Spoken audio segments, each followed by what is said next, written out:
Esteemed Vice Chancellor, Royal Global University, Dean Academics, and the Registrar, and the distinguished teachers, professors of this university, and my dear student friends. I'm delighted to be here on this occasion of this Diksharamb. And if we talk about Diksharamb, we know that it's a process where you go from mere information to knowledge, and knowledge to wisdom. In fact, Buddha, when he attained his enlightenment, said, though this truth was not in the scriptures handed down, there arose in me this knowledge, there arose in me this understanding, there arose in me this wisdom. So he has, as Buddha has lined up, or more or less he has done the hierarchies of different stages of education and enlightenment. So it goes to the process of where you collect information and possibly skills to connect the different portions of the information that might lead to knowledge. And when knowledge, not only of the discipline, but also of the cross disciplines, when you have the capacity to go through all of them, you attain wisdom. So that is the more or less the structure. So if we think about a learned person, contemporary learned person, what is our vision of a person who is learned, or who has been educated, or who has been gone through the process and got more or less enlightenment? So if you think about it, there is a statue. There is a statue by Auguste Rodin, and it is called The Thinking Man. The Thinking Man is considered to be the modern version of a person educated. You can see him living like this, as if he's thinking. And not only is thinking, his muscles are so visible that it is obvious that at any moment he'll be spurred into action.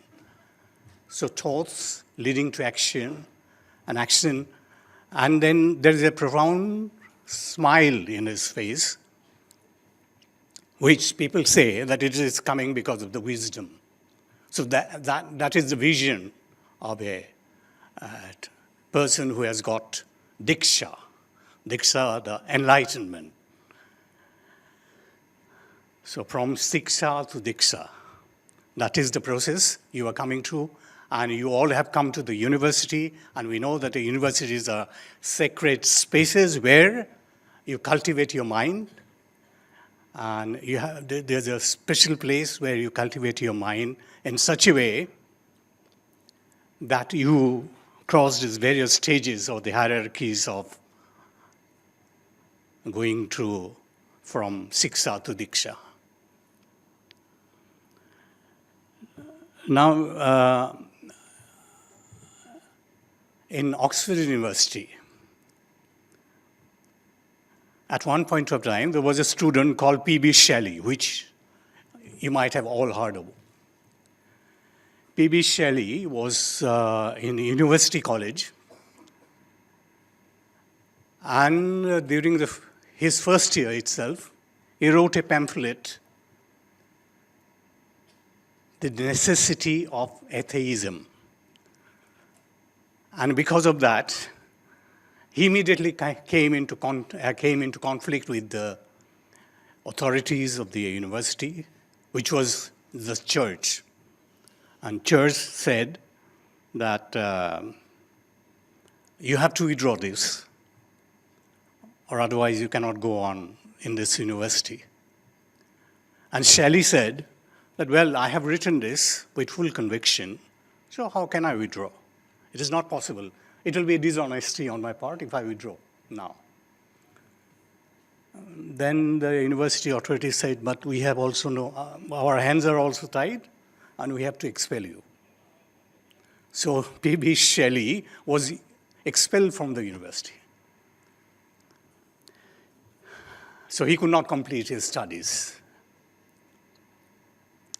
But then, as we all know, he went on to become a very famous poet and wrote pieces which could change the vision of the entire world. So, university was in a dilemma. What to do? Do we allow his poems to come into the university?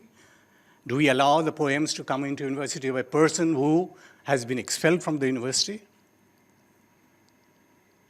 So there was a big dilemma going about. But then finally, the university came out of this dilemma, and the university said that we did a mistake in in not allowing the thoughts to bloom. It should have been our practice that we should have allowed him to publish whatever he likes, but then we will bring it, we will discuss it and show if it is wrong, then we will prove it. That is the place of a university. University is a place where the entire universe comes, and the entire universe comes and thinks about it, talks about it, and then comes into and goes into the next stages of further refinement and development. So finally, if you have visited Oxford University, some of you, you might have found that just at the entrance of University College, where he studied for a year or so, his statue was now put up. So this is to show that the search for truth must go on in university in all forms. Yes, some of the ideas may be wrong. Some of the ideas may be reprehensible. But then it is the duty of the teachers and the students, the collective intelligentsia that is available there. It is their duty to find out which one is to be endorsed, which one is to be not. But then, no suppression of thoughts. So this is basically a university, what a university does. We are very happy to come here and see the kind of infrastructure that you have. And we know that in Diksharambhas, the primary aim is to make you comfortable with the processes of the university. And I'm sure there'll be occasions when we'll be taken around and show the facilities that are available here. So these are normal processes. But then in Diksharambh, if you talk about in ancient times in India, how it was done. The process of Diksharambha was like this. At the beginning, the guru is supposed to lead you through a process where you are connected to the entire world. What do I mean by this? For example, in ancient India, there was a process, there was a thinking that the entire world is connected. That all the animals, all the living forms, all the living trees and everything are connected. This was a thing. So it was said Vasudhaiva Kutumbakam. So if it is Vasudhaiva Kutumbakam is the principle, then if we compare it with the modern thinking, so it should stand the test of the time. So if we look at it and see, that is it true that we are all connected? Is it true that the person sitting here, you and me, are we connected? So this was the question that plagued me for quite some time. And I believe it is the question that plagues most of the students of science and technology. Fortunately, however, there are answers available now. And we know that we have all come, your body, your hand, the skin, the structure that goes around the skin, mine and yours, are absolutely same, and that it is coming from the elements which have come from the distant stars. So from distant stars, the elements have come, and they have been molded and processed on the earth, the ambience of the earth, and then the product is you and me. So that way we are related. In science, we say that is why all human beings are related. Similarly, like in Assamese, there is a saying, there's a song, holy song, written by Mahapurush Shankardev. It says, Ogo nogo jogo teri kaya. It means everything that is moving, that is not moving, all these elements, all these animals, all these living forms, whether it's an animal, whether it's a tree, they are made up of they are from the same body. So when this was, initially I studied this, so I myself was very skeptical and said, how can it be? How can a tree be same as me? Is there any element similar to me in the tree? Then it was pointed out, Professor Buddhagohai is there, he'll be much better to speak on this. But then we all know that our blood is red, and the tree, the prominent color that comes out there is green. And there is an element called porphyrin in our human body, in our blood. Similarly, also in the chlorophyll that goes on inside a tree, there is the same element called porphyrin. And if you look at the structure, chemical structure, atomic structure, this is absolutely same, except for that, at the center of it, in the human blood, there's an atom of iron,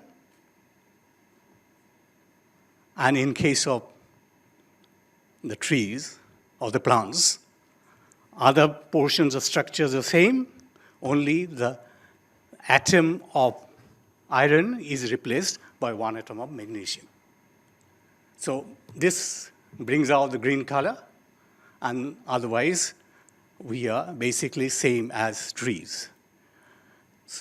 So this leads to the thinking that yes, possibly we are all same.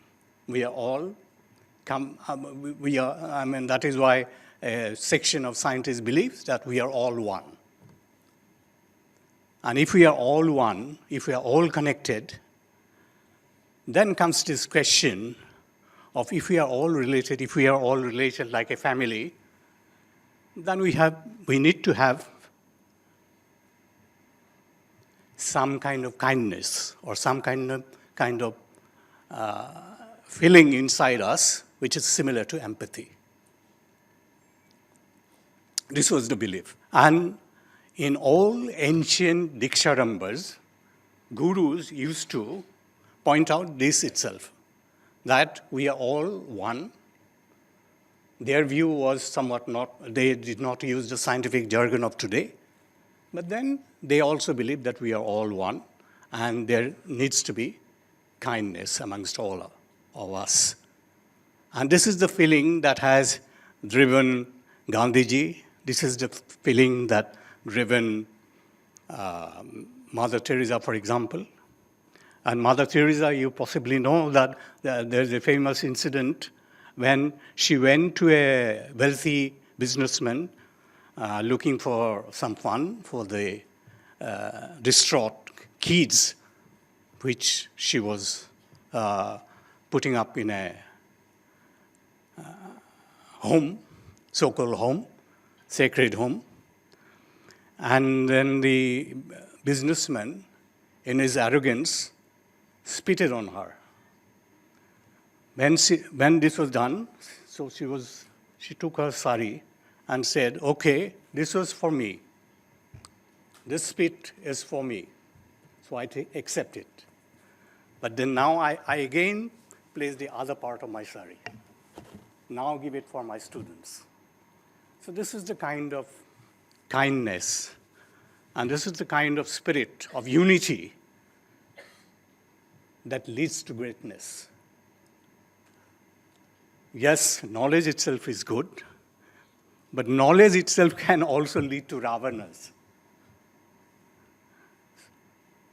Ravan was a very pronounced scholar. It is said that he knew all the scriptures. So knowing is good, but that is not enough.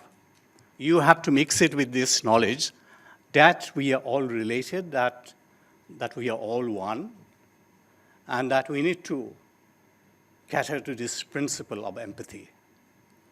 So this was the philosophy that used to be taught to students who started their earlier education career. And it was told to them that if you go through this is the process through, unless you accept this truth, till you accept this truth, there'll be no diksha, no shiksha. So only when they agreed that this is the principle on which we believe, they were offered diksha. So university will not be ruthless like that. They will provide you information even if you do not agree at this moment. But then the university possibly would like you to consider this principle, which was taught very early in India itself, and also in other parts of the world. Empathy is not only privy to only Indian minds, it is to all sorts of mind which has come out in different parts of the world. So we would like you to go through this process and think about whether it is worth. So only when Siksha is combined with this principle of empathy, we are told that we are a complete human being, and then only this Diksharambha starts. And today we have so many modern gadgets, so many new ideas coming up. We have this AI, and people say do not use AI because they will take up your independence. But knowing that what I am doing, I think it's very good to take help of the AI and get many, many new ideas. Not taking help of AIs and shutting it up in a corner, thinking that it will take away my independence, I don't think it's a proper idea. Yes, we should be cautious about it, that we do not allow it to trample on our freedom in our kind of thinking, but then using it so that we get the various options in our hand. We can see the various options lying in front of us and then choose the right kind of decision. I think AI is a very powerful element that we are having at this moment. And the dean academic of the Department of Technology is sitting here. So I think that the new students will be allowed and will be taught in this principle of how to use AI properly at the start, Diksharamba. And I was very fascinated by this song that was sung at the start of the program. And it kind of elaborated the kind of youthful enthusiasm for knowledge and to be free and to mix in a world where we take everybody as our own, very own. So these kind of songs, these kind of thoughts coming from the students is a very good sign that the university students of Royal Global University are already into the Diksharamba. They have already crossed the line of Diksharamba, and they have gone to the realization that, yes, education is fine, that knowing more things is very nice, but knowing more things is not enough, that we need to be concerned about, all of us. Then I would not go 1 minute more than 40 minutes that have been allowed to me. I know our Vice Chancellor is a very hard taskmaster, so I will stick right into it, and I would not cross this limit. But then I would like you to tell a story. Possibly you might have seen a film called A Beautiful Mind. Have you? Some of you? Yes? Yes. It's a biopic about John Nash, a Nobel laureate in economic theory, basically game theory. But when he was early in the university, when he was teaching, he developed some mental problems. And in the classrooms, he could not teach properly. So the university naturally faced a dilemma as to what to be done with this teacher. But then the university took him, arranged in such a way that he can be taken to hospitals, he can be treated properly, and made all arrangements for it. So when he came out after 2 years of this trauma, it was now that he developed this game theory. And because of this game theory, he was awarded Nobel Prize, which brought glory to the university, to Princeton at the time. So it shows that empathy from all corners is the basic guiding principle, should be the basic guiding principle for fostering the intelligentsia community that is inside the university. And when you are here, some of the teachers might say that you should study all the time, right from morning to evening, late evening. Yes, it is good if you do that, but I would not do that. I would like to be, yes, I would like to study, do my studies, and when I do studies, I would be like, more or less like Ekalabya. You might have heard about Ekalabya and the character from Mahabharata, where he used to practice his archery in such a way that Dronacharya refused to teach him, but then he put a statue of Dronacharya in front of him and started practicing archery in such a way that he could pierce, well, I think it's all a metaphor, but then it is said he could pierce the lips of a dog so that the arrow would pierce the lips of a dog, but then no blood would come out. In fact, we all know that lip is the portion of our body where there is maximum congregation of all these different veins. And it is very difficult to do that. But then I think just to make it that he attained this kind of proficiency, it was told that he could do that. And when he did that, he was all kind of concentration. So I want you to do that. When you are studying, I want you to study so that you forget the world for that length of time, so that you are only into it. And I don't want you to study all the time, because in that case, you will be missing a lot of life.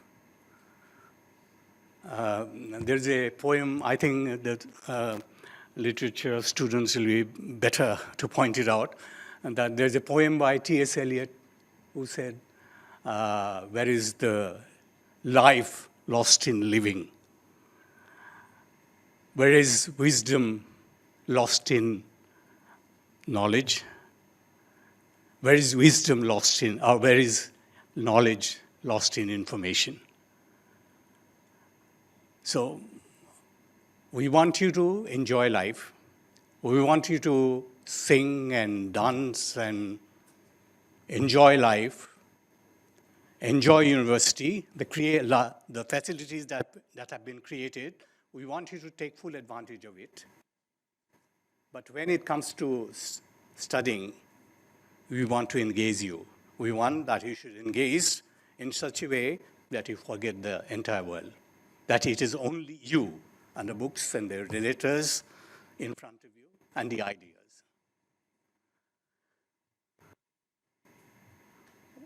I want you to sing. I want you to dance. I want you to whistle. I want you to enjoy when there is a program. And more importantly, I want you to smile. Today, unfortunately, I have not seen you smiling. So I believe education should be joy-giving. This is what has been taken away from us, I believe.